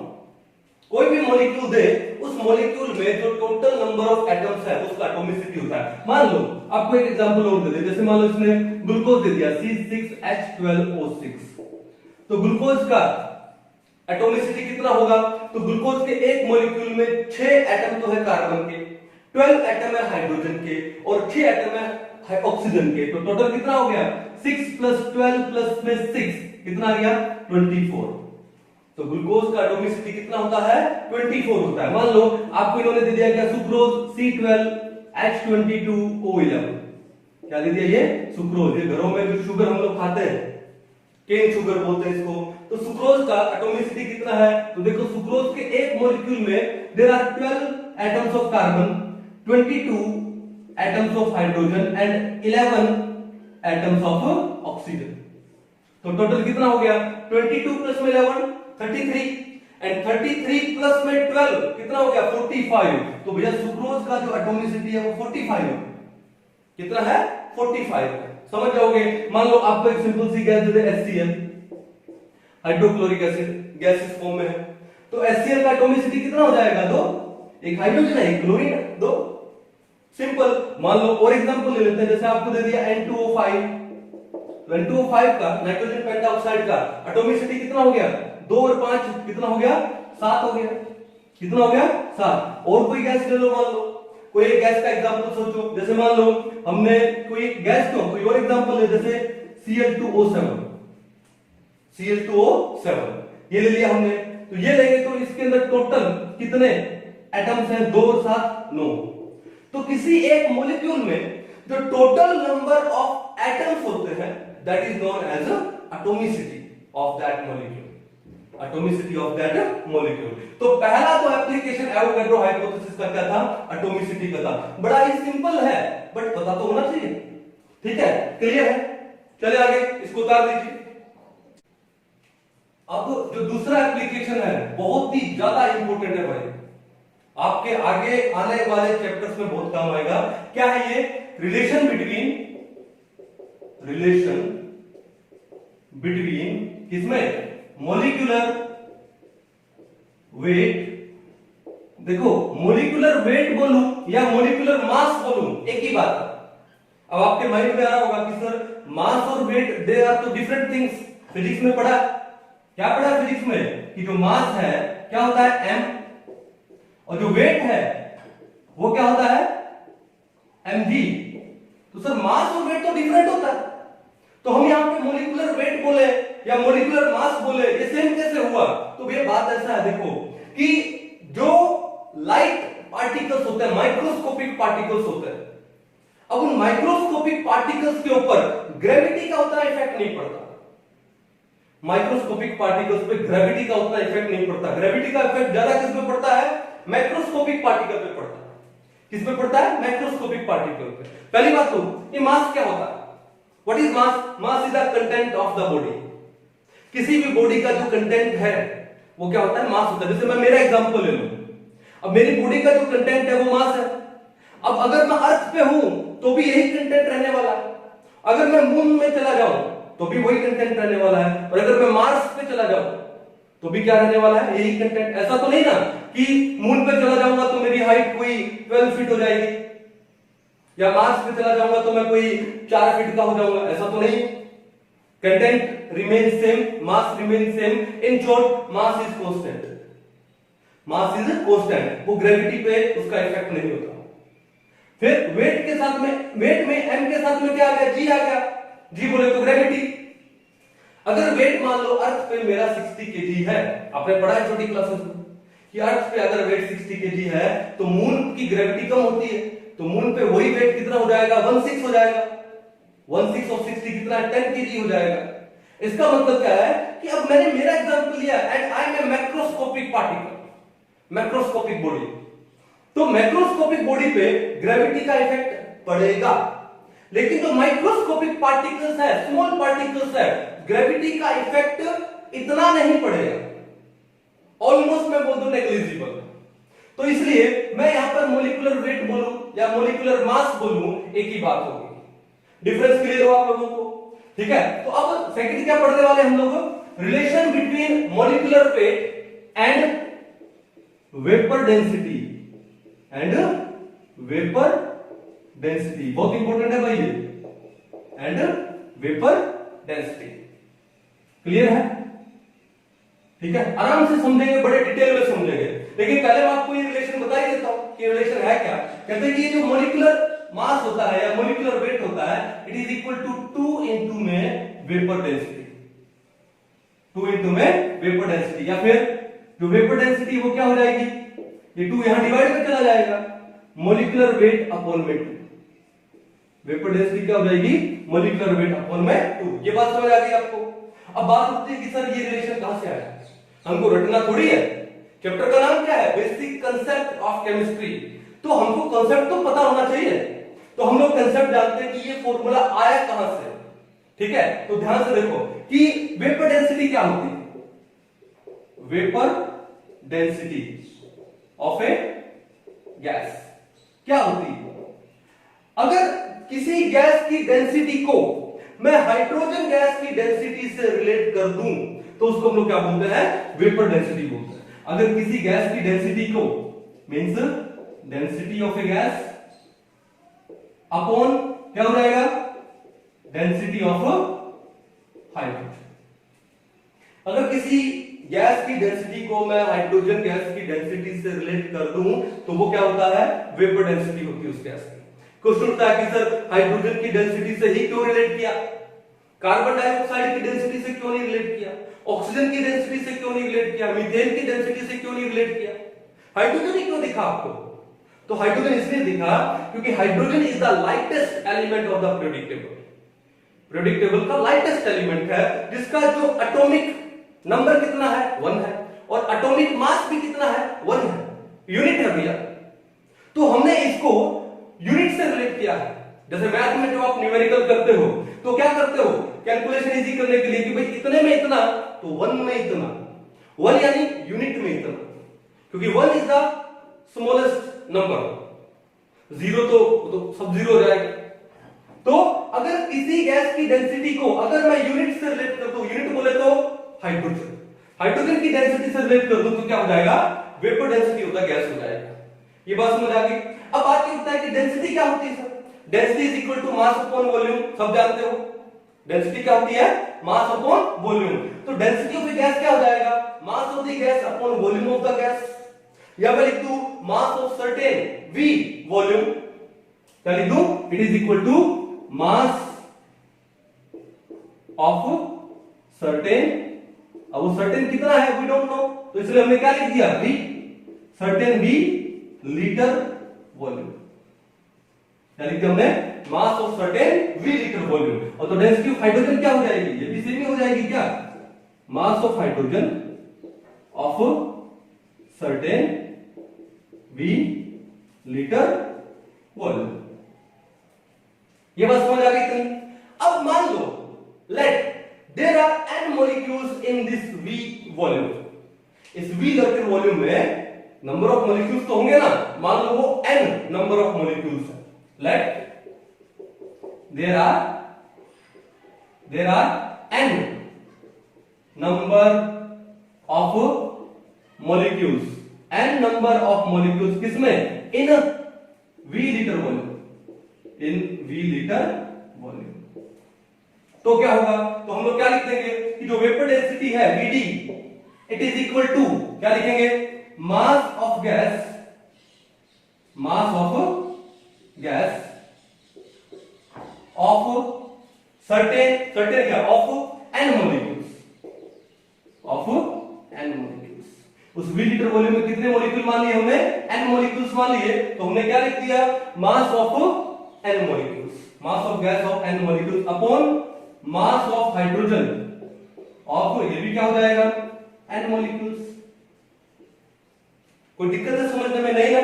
अब ये n मॉलिक्यूल्स कितने हैं, 1 2 3 4 वी डोंट नो, मान लो 1 मॉलिक्यूल मान लो, क्योंकि हमको क्या निकालना है, मॉलिक्यूलर वेट, और मॉलिक्यूलर वेट क्या होता है, weight of 1 molecule, mass of 1 molecule.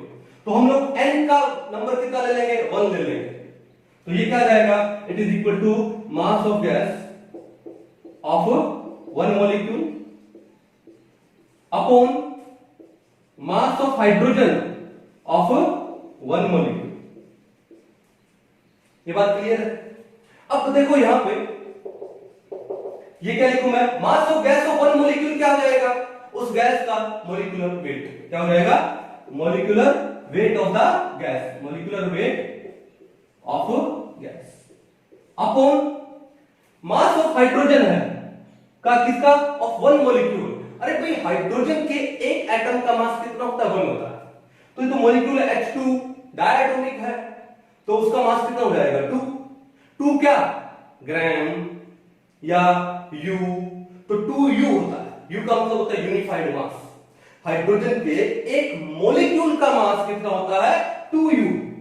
ठीक है, mass of 1 molecule of H2 कितना होगा? 2U होगा। या फिर मैं इसको क्या बोलूंगा? 2AMU। क्या बोलेंगे इसको? 2AMU। अब AMU क्या होता है? एटॉमिक मास यूनिट होता है। AMU क्या होता है? Atomic mass unit. ठीक है, अब U को क्या बोलते हैं? यूनिफाइड मास बोलते हैं। तो पहले एटॉमिक मास यूनिट बोलते थे, आजकल यूनिफाइड मास बोलते हैं, एक ही बात है। अब सर ये AMU क्या होता है? तो इसके बाद हम लोग पढ़ने वाले हैं मोल कॉन्सेप्ट। मैं आपको डिटेल में बताऊंगा कि ये AMU या U क्या होता है, इसकी क्या वैल्यू होती है, कहां से आता है, मैं डिटेल में बताऊंगा। तो एक बार मान लो कि हाइड्रोजन के एक मॉलिक्यूल का मास कितना होगा? 2 होगा। क्या होगा? 2। तो मैं डिवाइडेड बाय में क्या कर दूं? 2 कर दूं। तो आपके पास वेपर डेंसिटी क्या आ गई? Vapour density of a gas क्या आ गई? मॉलिक्यूलर वेट अपॉन में 2। तो ये तो पढ़ रहे थे, वेपर डेंसिटी किसके इक्वल है? Molecular weight upon 2। इस 2 को यहां मल्टीप्लाई में ले जाओ तो molecular weight of the gas कितना जाएगा? 2 इनटू में वेपर डेंसिटी। क्या जाएगा? 2 इनटू में वेपर डेंसिटी। सिंपल। तो ये था हमारा relation between molecular weight and vapour density. I hope समझ आया होगा। एक बार इसको नोट कर लो। आया समझ में अच्छे से? मिटा दिया जाए इसको। चलिए, तो हमारे पास क्या आ गया कि जो मॉलिक्यूलर मास है या मॉलिक्यूलर वेट है, it is equal to 2 into vapour density, या वेपर डेंसिटी क्या होती है? मॉलिक्यूलर वेट बाय में 2 होती है। ये कहानी क्लियर है? अब जैसे मान लो एग्जाम में क्वेश्चन आ जाता है, ठीक है, बड़ा सिंपल सा है क्वेश्चन। तो क्या आएगा कि आपको किसी गैस का या किसी मॉलिक्यूल का इन्होंने क्या मॉलिक्यूलर वेट नहीं दिया। तो क्वेश्चन क्या है? The vapour density of a gas, the vapour density of a gas is 22। कितना दे दिया? 22। द गैस कैन बी, तो वो गैस कौन सी हो सकती है? आपको ऑप्शन दे दिया, जैसे मान लो एक ऑप्शन दे दिया N2O, एक आपको दे दिया यहां पर क्या? NO2, फिर आपको दे दिया क्या? CO2, एक आपको दे दिया कौन सा? CO, एक आपको दे दिया मान लो कौन सा? सपोज करो मीथेन दे दिया CH4 एक्सेट्रा। ऐसे हम लोग थोड़ा इसको क्या कर रहे हैं, अच्छे से डिटेल में पढ़ रहे हैं, क्या अप्लाई कर रहे हैं। तो अब देखो आपको वेपर डेंसिटी गैस कितना दिया है? 22 दिया है। तो उसका जो मॉलिक्यूलर वेट है, मॉलिक्यूलर वेट क्या होता है? 2 इनटू में वेपर डेंसिटी। तो 2 इनटू वेपर डेंसिटी कितना दिया? 22। कितना हो जाएगा? 44। तो मॉलिक्यूलर वेट कितना हो गया? 44। अब इन जो गैसेस आपको दी है उसका मॉलिक्यूलर वेट निकाल लो, जिसका 44 आए वो आंसर है। अब देखो नाइट्रोजन का एटॉमिक वेट कितना होता है? 14। तो 2 का कितना होगा? 28, प्लस में ऑप्शन का होता है 16। तो 28 प्लस में 16 कितना हुआ? 44। कितना हुआ? 44। तो ये गैस होगी। फिर नाइट्रोजन का 14, एक ऑक्सीजन का 16, 2 का कितना हुआ? 32। टोटल कितना आया? ये आपका टोटल कितना आ गया? 46 आ गया। कितना आ गया टोटल? 46। तो ये नहीं होगा। कार्बन का 12 होता है, एक ऑक्सीजन का 16, 2 का 32, 32 प्लस में 12 कितना आएगा? 44 होगा। कार्बन का 12, एक ऑक्सीजन का 16, टोटल कितना हुआ? 28, मतलब ही नहीं। कार्बन का 12 और 4 हाइड्रोजन का 4, टोटल कितना होगा? 16 होगा, ये भी नहीं होगा। तो कौन कौन सी गैस आ गई? N2 and CO2। तो अगर आपको किसी गैस का मॉलिक्यूलर वेट ना दिया जाए, लेकिन अगर उसने वेपर डेंसिटी दे दी तो कोई दिक्कत नहीं, आपका काम हो गया कि वेपर डेंसिटी को 2 से मल्टीप्लाई कर दो, मॉलिक्यूलर वेट आ जाएगा। क्लियर है? अब आपको मान लो बोल दे कि C3H8 है, क्या नाम है इसका? प्रोपेन। तो इसका वेपर डेंसिटी कितना होगा? तो प्रोपेन का मॉलिक्यूलर वेट निकाल लो, कितना होगा? 12 into 3 36, प्लस में 8 कितना होगा? 36 प्लस 8 कितना हो गया? 44। 36 प्लस में 8 कितना हो गया? 44। ये 44 क्या है इसका? ये 44 है इसका मॉलिक्यूलर वेट। तो आपको क्या निकालना है? Vapour density. मॉलिक्यूलर वेट की हाफ कर दो, कितना हो जाएगा? 22। सिंपल। आया कॉन्सेप्ट समझ में? ठीक है, तो ये था हमारा कौन सा relation between molecular weight and vapour density. Molecular weight and vapour density. तो कितने एप्लीकेशन पढ़े हम लोगों ने? 2, और दोनों इंपॉर्टेंट है। पहला तो सिंपल था लेकिन दूसरा बड़ा इंपॉर्टेंट है। अब तीसरा एप्लीकेशन और भी इंपॉर्टेंट है। तीसरा एप्लीकेशन क्या है? रिलेशन बिटवीन मोलर वेट या molar mass and volume relation between molar mass and volume. Molar mass क्या होता है? मास ऑफ 1 मोल का जो मास है उसको बोलते हैं मोलर मास। अब ये मोल क्या होता है पढ़ेंगे आने वाले मोल कॉन्सेप्ट में। देखिए एक बार इसके बीच में रिलेशन पढ़ते हैं क्या है। तो देखो अभी थोड़ी देर पहले हम लोगों ने क्या पढ़ा था कि जो मोलिकुलर वेट होता है वो किसके इक्वल होता है? 2 into में वेपर डेंसिटी। ठीक है, क्या पढ़ा था हमने? Molecular weight is equal to 2 into में क्या पढ़ा था? Vapour density. पढ़ा था कि नहीं पढ़ा था? ठीक है, अब इसी रिलेशन को आगे ले जाते हैं हम लोग। क्या होगा कि 2 into वेपर डेंसिटी क्या होगी? वेपर डेंसिटी होगी क्या? Density of gas upon density of hydrogen. ये तो है वेपर डेंसिटी क्या होती है? Density of a gas upon density of hydrogen. अब डेंसिटी क्या होती है? Mass by volume. तो क्या लिख दूं इसको लिख दूं मैं 2 into, इसको क्या लिखूं? Mass of gas upon volume या mass of a gas of certain, वहीं पर आ जाते हैं, V लीटर वॉल्यूम अपॉन ये क्या हो जाएगा? Mass of hydrogen of certain कितना? V litre volume. क्लियर है? अब V लीटर कितना है हमको नहीं पता, यूनिट मान लो 1 लीटर ले लो। तो मैं इसको क्या लिख दूं? इसको मैं लिख दूं 2 into mass of a gas of 1 litre volume upon में क्या हो जाएगा? Mass of hydrogen of 1 litre volume. काली समझ आ गई? अब बात यह है कि किसी 1 लीटर वॉल्यूम का जो गैस है उसका मास हमको क्या पता, लेकिन नीचे वाली जो टर्म है ना, मास of hydrogen of 1 litre volume, ये हम पता लगा सकते हैं। कैसे पता लगा सकते हैं? देखो ध्यान से देखो, पहले तो वाटर के बारे में ले लो कि वाटर का जो डेंसिटी है वो कितना होता है? 1 ग्राम पर ml। मैं किसकी बात कर रहा हूं? वाटर की। बोले तो H2। तो वाटर का जो डेंसिटी है कितनी होती है? जो कि मास अपॉन में वॉल्यूम है, कितनी होती है? 1 ग्राम पर ml। 1 ग्राम पर ml का मतलब क्या हुआ कि वाटर में 1 gram is equal to 1 ml। अगर आप 1000 ml वाटर लोगे तो उसका वेट कितना होगा? 1000 ग्राम होगा। क्या होगा? 1000 ग्राम। यानी 1 लीटर पानी का अगर आप वेट करते हो तो कितना होगा? 1 किलोग्राम। अगर मैं पानी की केस में बोलूं कि 1 किलो पानी या 1 लीटर पानी तो मैं सही हूं, लेकिन पानी क्या होता है? लिक्विड होता है, और लिक्विड में हमेशा हम लोग वॉल्यूम लेते हैं।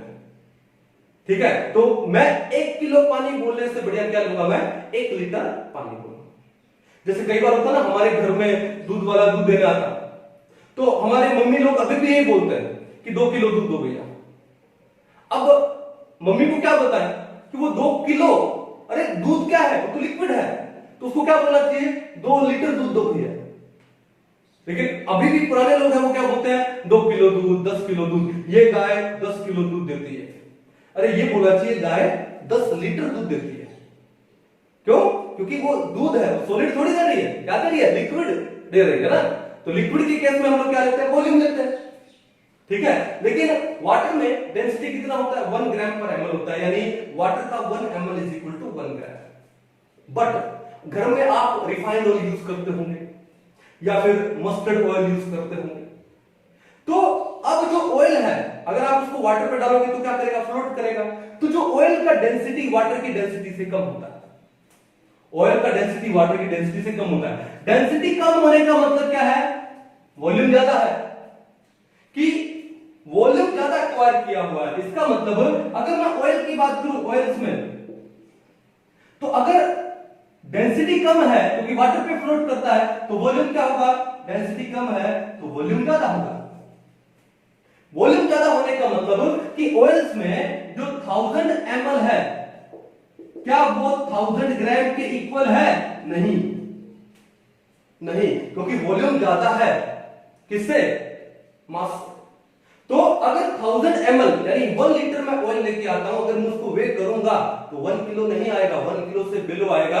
आप कभी एक काम कीजिए, कभी सुपरमार्केट में या मार्केट में कभी जाते हो, कोई 1 लीटर का ऑयल का पैकेट लेके आते हो, तो उसके पीछे ध्यान से देखना, उसका वेट लिखा होगा। कईयों में होता है कुछ 928 ग्राम्स, कईयों में कुछ 927 ग्राम्स, कुछ इस टाइप का लिखा होता है। लाए तो आप 1 लीटर, लेकिन उसका वेट क्या है? कम है। क्यों? क्योंकि ऑयल का डेंसिटी कम होता है। ये बात तो आप समझते हो।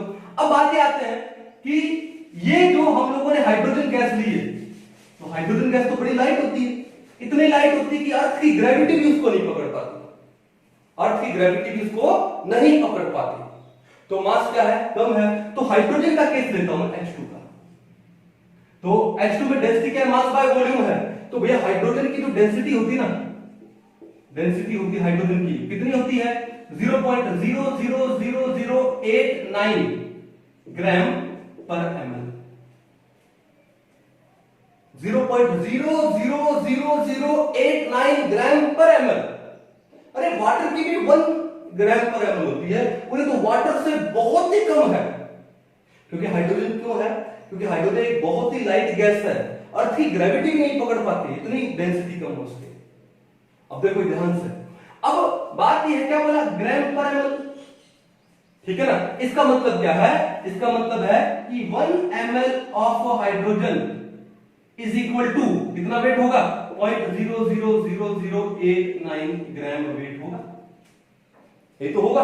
हम लोगों ने यहां पे क्या लिया है कि मास of hydrogen of 1 litre volume, हमारे पास है 1 ml, तो 1 लीटर में कितने मिलीलीटर होते हैं? 1000।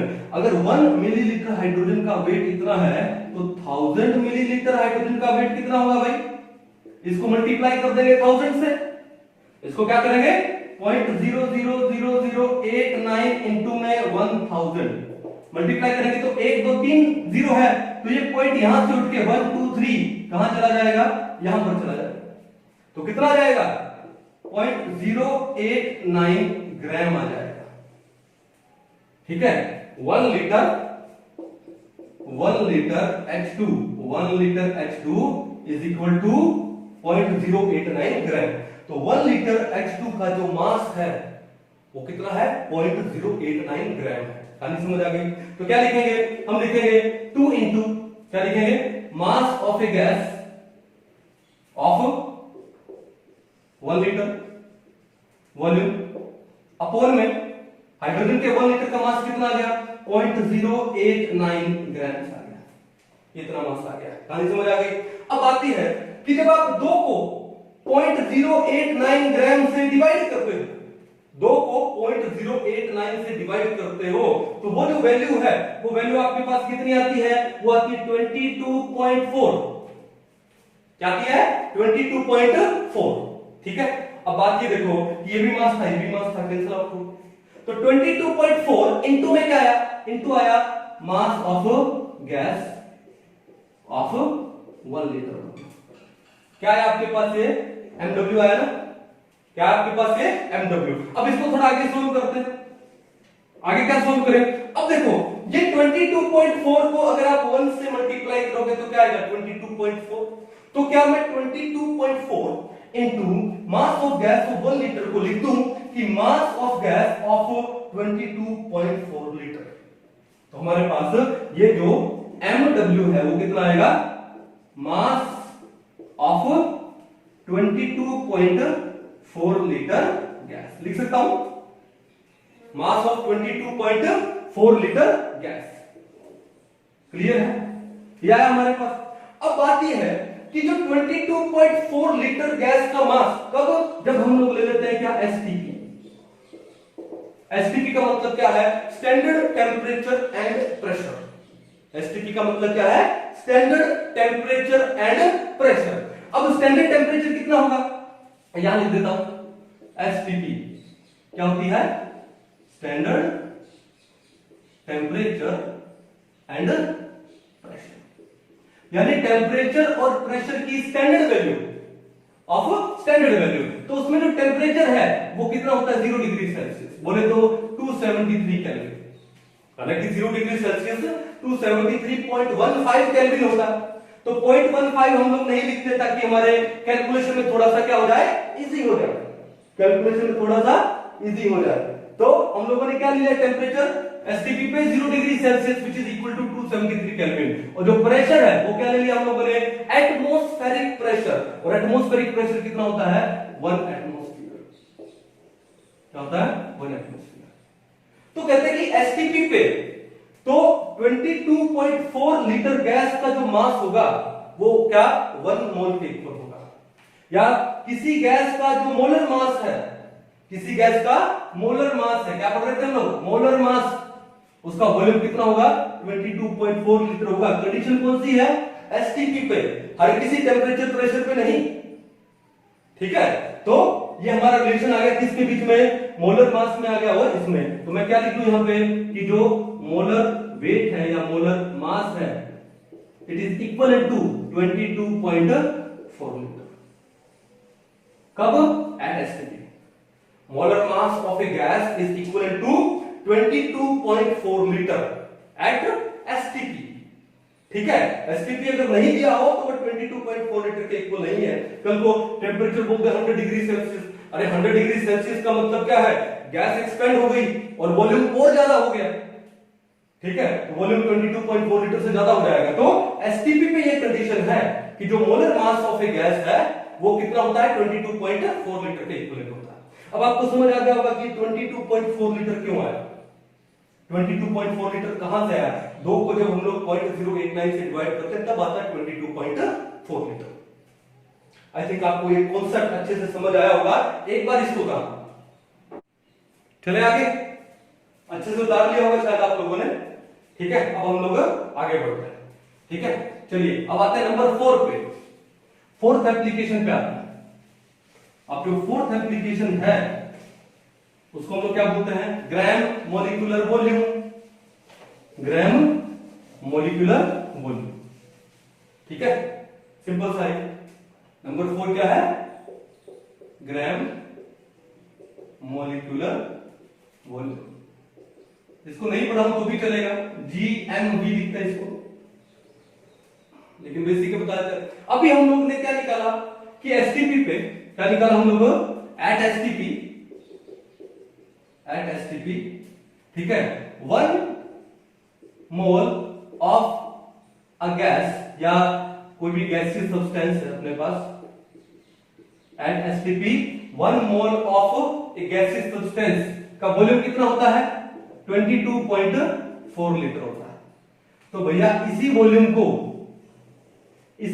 को the volume of 1 mole of a gaseous substance at STP is known as gram molecular volume। क्या, the volume of 1 mole of a gaseous substance at STP उसको हम लोग क्या बोलते हैं, ग्राम मॉलिक्यूलर वॉल्यूम। सिंपल, वही तो था, ठीक है। अब देखो हाइड्रोजन का केस में दोबारा से निकाल लेते हैं। देखो तो डेंसिटी ऑफ हाइड्रोजन कितनी है बताओ, डेंसिटी ऑफ H2 कितनी है 0.00089 ग्राम पर एमएल, ये हाइड्रोजन की डेंसिटी है, ठीक है ना। यानी मैं बोल दूं कि हाइड्रोजन का इतने gram is equal to 1 ml। चलो लिखते हैं इसको, क्या लिखते हैं, इसका मतलब क्या हुआ कि 0.00089 ग्राम हाइड्रोजन ऑक्यूपाइज क्या ऑक्यूपाई कर रहा है 1 ml वॉल्यूम ऑक्यूपाई कर रहा है। देखो ना 1 ml इज इक्वल टू 0.00089 ग्राम। तो इतने ग्राम हाइड्रोजन ऑक्यूपाइज 1 ml, तो मेरे को बताओ तो 1 ग्राम हाइड्रोजन कितना वॉल्यूम ऑक्यूपाई करेगा, कितना जाएगा 1 बाय 0.00089 ml ऑक्यूपाई करेगा कि नहीं करेगा, करेगा। अब हाइड्रोजन का फॉर्मूला क्या है H2, तो H2 का मॉलिक्यूलर मास कितना होगा 2 और मोलर मास कितना हो जाएगा 2 ग्राम। तो फिर मैं लिख दूं 2 ग्राम। अब 2 ग्राम लिखने का मतलब हमने मोलर मास लिखा है, 1 मोल ऑफ हाइड्रोजन का मास लिखा है, पढ़ेंगे मोल कॉन्सेप्ट में। तो 2 ग्राम ऑफ H2 कितना ऑक्यूपाई करेगा, 2 ग्राम का मतलब क्या हुआ 1 मोल ऑफ H2, 2 2 ग्राम का मतलब क्या हुआ, H2 का 1 मोल कितना ऑक्यूपाई करेगा, 1 बाय 0.00089 इनटू में क्या कर देंगे 2 कर देंगे, इनटू में क्या कर देंगे 2, ठीक है ना। तो ये कर देंगे तो क्या आएगा, जब 2 को आप इससे डिवाइड करोगे तो क्या आएगा आपके पास, ml में पढ़ रहे हैं ना, तो आपके पास आएगा 22,400 ml, कितना आएगा 22,400 ml, जिसको हम लीटर में कन्वर्ट करेंगे तो 1000 से डिवाइड कर दो, कितना आ जाएगा आपके पास 22.4 लीटर। इसका मतलब क्या है कि जो 1 मोल ऑफ हाइड्रोजन है, 1 मोल ऑफ H2 का वेट कितना है 2 ग्राम, उसका वॉल्यूम कितना होता है 22.4 लीटर होता है, कब एट एसटीपी, एट एसटीपी पे। और एसटीपी पे किसी भी गैस का 1 मोल, एनी गैस, उसका 1 मोल एसटीपी पे उसका वॉल्यूम कितना होता है 22.4 लीटर होता है, ठीक है। तो क्या लिखा हमने, at STP 1 mole of any gas, चाहे वो हाइड्रोजन हो, चाहे नाइट्रोजन हो, कार्बन डाइऑक्साइड हो, मीथेन हो, HCl हो, SO2 हो, SO3 हो, कोई भी गैस हो एसटीपी पे, उस गैस का 1 मोल हो इज इक्वल टू 22.4 लीटर, इसके इक्वल होता है 22.4 लीटर। और इसी को हम लोग क्या बोलते हैं, gram molecular volume. The volume of 1 mole of a gas या gaseous substance at STP is known as gram molecular volume. क्या बोलते हैं इसको हम लोग, ग्राम मोलिकुलर वॉल्यूम बोलते हैं। कर पाओगे, कोई इशू नहीं है ना, इसको उतार लो, फिर 2-4 न्यूमेरिकल करते हैं हम लोग। चलो 1-2 न्यूमेरिकल करते हैं, सिंपल से न्यूमेरिकल अभी, क्योंकि अभी कॉन्सेप्ट बड़े इजी है। क्या है, at STP 5.6 litre of a gas weight 8 gram, then the vapour density of the gases. देखो आपको सबसे पहले तो ये नोट करना, एसटीपी दिया है तो 5.6 लीटर गैस का वेट कितना है 8 ग्राम। तो मेरे को बताओ कि एसटीपी पे 1 मोल ऑफ द गैस का वेट वॉल्यूम कितना होता है 22.4 लीटर। तो मैं काम करता हूं कि अगर सॉल्यूशन क्या है, अगर देखो 5.6 लीटर गैस का वेट कितना है 8 ग्राम है, तो 22.4 लीटर गैस का वेट कितना हो जाएगा बताओ, कितने टाइम्स हुआ, 4 टाइम्स हुआ ना, तो वेट का 4 टाइम्स कितना हो गया 32 ग्राम। अब ये 32 ग्राम क्या आया है, ये आया है आपका क्या, मोलर वेट या मोलर मास। क्या है, मोलर मास। तो मोलर मास आपके पास 32 आ गया। आपको निकालना है क्या, वेपर डेंसिटी। तो भैया वेपर डेंसिटी क्या होती है, वो होती है क्या, मोलर मास बाय में 2, बाय में 2, तो कितना है 32 बाय में कितना हो गया 2, 16 हो गया, कितना हो गया 16, सिंपल, कोई इशू था ही नहीं। अब उसके बाद आगे देखो, एट एसटीपी, तो एसटीपी नोट कर लिया हम लोगों ने, the density of a gas is this 1 gram per ML, then find out its vapour density and molecular mass. निकाल लेंगे। तो आपको किसी गैस का डेंसिटी दिया हुआ है एसटीपी पे और वेपर डेंसिटी निकालनी है, तो भैया मेरे को बताओ कि वेपर डेंसिटी का फॉर्मूला क्या होता है।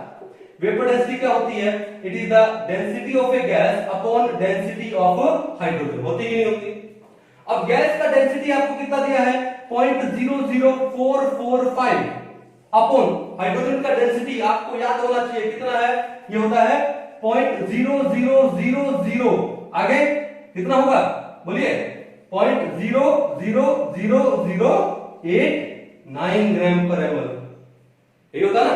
अब इसको डिवाइड करेंगे तो क्या देखो 8 5 40, 9 5 45, ठीक है ना। और देखो ये 4 यहां पर है, यहां पर नहीं है, तो ये लगभग कितना आएगा 50 आएगा, कितने पे जाएगा 50 पे। तो vapour density, find out its vapour density कितनी आ गई हमारे पास, ये हमारे पास आ गई 50। और दूसरा क्या बोलता है मॉलिक्यूलर मास, अरे molecular mass is equal to 2 into vapour density. Molecular mass क्या होता है 2 इनटू में वेपर डेंसिटी, वेपर डेंसिटी 50 है तो मॉलिक्यूलर मास कितना हो गया 100 हो गया, कितना हो गया 100। बड़े सिंपल से क्वेश्चन है, ठीक है। और क्वेश्चन आप करके देखिए, मेन क्वेश्चन आएंगे आपके किसके अंदर, मोल कॉन्सेप्ट के अंदर आएंगे, ठीक है। तो हमने अभी 4 एप्लीकेशन पढ़ी किसकी, एवोगैड्रोस हाइपोथेसिस की, आउट ऑफ विच ये जो वेपर डेंसिटी वाला है बड़ा इंपॉर्टेंट है। फिर उसके बाद 22.4 litre volume at STP 1 mole of a gas बड़ा इंपॉर्टेंट है, ठीक है। तो अच्छे से कीजिए, अच्छे से समझिए, बड़े आराम से हम लोग करेंगे, डिटेल में हम लोग करेंगे। तो आज के लिए इतना ही, नेक्स्ट लेक्चर में मिलते हैं किसमें, मोल कॉन्सेप्ट में। तब तक के लिए थैंक यू।